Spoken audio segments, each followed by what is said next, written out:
Welcome back. We want to talk about the war in Ukraine and Tucker Carlson, who keeps making it sound like Europe and Ukraine shoulder more of the blame for Vladimir Putin's invasion and war crimes that he's committed than Putin himself. Tucker and many of his fans say President Biden, who can't string together a full sentence, could end the war right now if they wanted to. All they have to do is cut off all support for Ukraine and promise that Ukraine will not join the European Union or NATO. That's obviously not going to happen, not now, not at this point, not after the destruction wrought by Putin's forces on a sovereign country like Ukraine.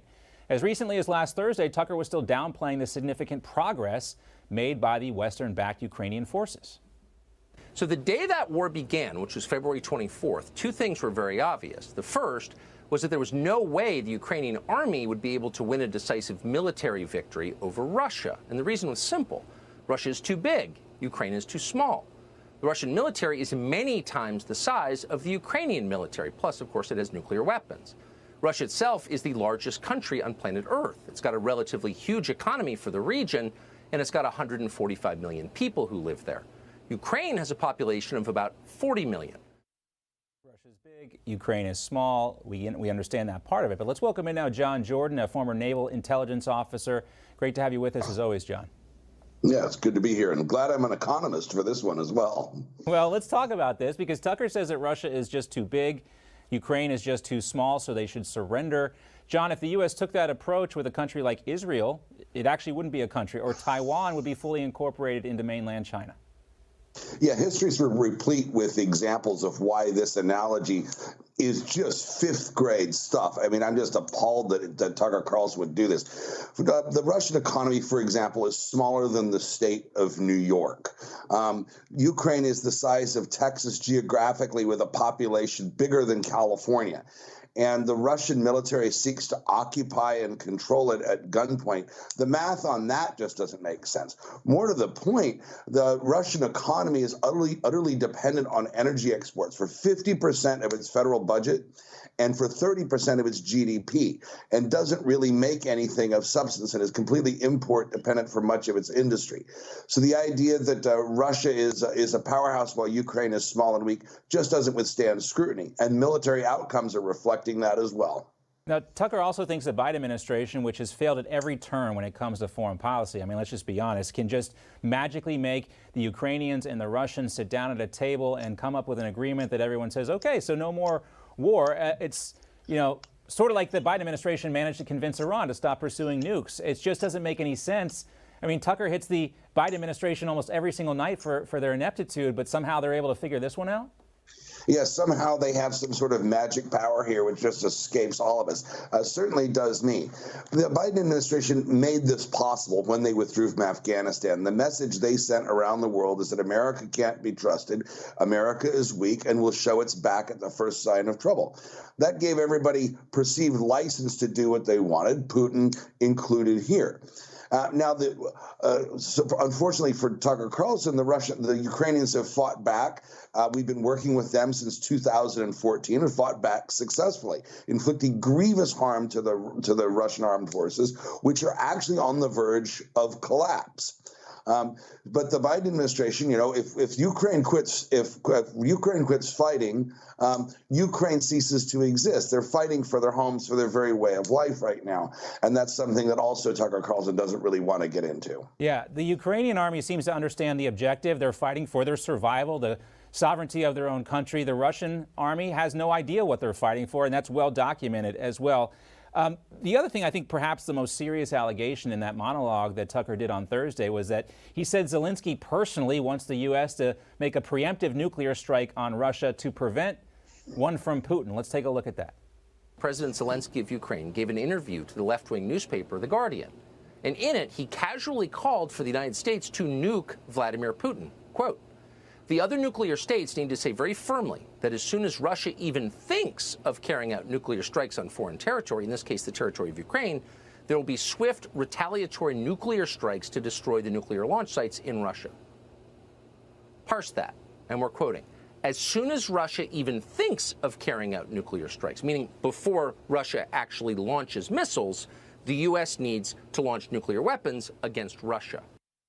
I mean, we did parse that, and Tucker keeps saying that President Zelensky wants to strike Russia with nuclear weapons But I don't think he's ever said that as far as what we can tell. And if you read that article carefully, it's actually an aide for Zelensky making that statement. This particular aide has, I think, a history of kind of these bombastic quotes. But the title on the Guardian piece, which Tucker references, is Kyiv urges West to spell out how it would respond to a nuclear strike. And the key word here is respond to a nuclear strike. That's clearly the premise of the article when you read the whole thing. John, is there any serious discussion from anyone that you know in the United States or elsewhere about a preemptive nuclear strike on Russia? Well, first of all, I'm a Russian speaker and know quite a bit about the Russians. And to say what Tucker Carlson did here is journalism malpractice would be unfair to journalism malpractice. To take the quotation of one aide who's speaking in a foreign language, who's an excitable gentleman anyway, and to hang your hat on that and say this is how the U.S. is going to deal with this situation is ridiculous. He didn't try to qualify that remarks at all. He chose to take that one quote out of context and to build a narrative around it. Now, there is absolutely no plans in the U.S. government for a preemptive nuclear strike on Russia on this. In fact, even if the Russians were to launch a nuclear strike, whether it's an EMP burst in the atmosphere or a tactical nuclear detonation on the ground, it probably behooved the U.S. to respond conventionally. And I don't even think that we would respond with nuclear weapons under those circumstances, unless, of course, Article 5 or a NATO country was somehow targeted. But this is absolutely ridiculous, and it's really disappointing to see Tucker Carlson do this. And one more clip we want to play for you, too, because he plays the computer model generated what would happen if nuclear weapons were set off while he's talking about this next clip. But he seems to think that the Biden administration wants to have this war as payback for Putin supporting Trump in 2016 or something like that. Here's another clip from Tucker. In response to what Putin just said, Ukraine's government called for an immediate nuclear attack on Russia, an attack that would, without question, result in the immediate destruction of New York, Washington, D.C., Los Angeles, the deaths of tens of millions of Americans. That's what he just said. Now, also, last night on his show, he was very complimentary to the new Italian prime minister. And I want to read a quote from her because she seems to understand what's really at play here. She says, if Ukraine falls and the West perishes, the big winner will not be Vladimir Putin. The big winner will be Xi Jinping and China.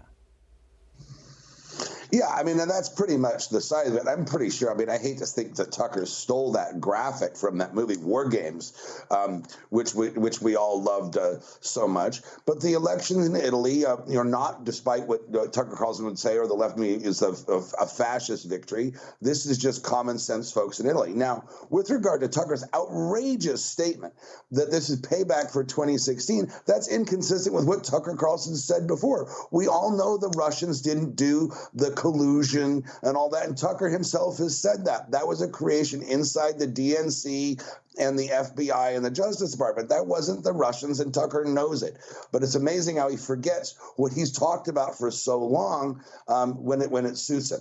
Dick Morris wrote a great article on Newsmax.com that kind of goes through this entire episode in considerable detail, and I kind of urge everyone to give it a look. We will do that for sure. It's up on Dick's page on Newsmax.com right now. John Jordan, great to see you as always. We appreciate it. All right. No crooked establishment. None of that twisting the truth. No talking down to me. Don't tell me how to think. Don't tell me how to think. Don't tell me how to think. I trust Newsmax. Newsmax. They don't tell me how to think. They let me decide. Newsmax. Real news For real people.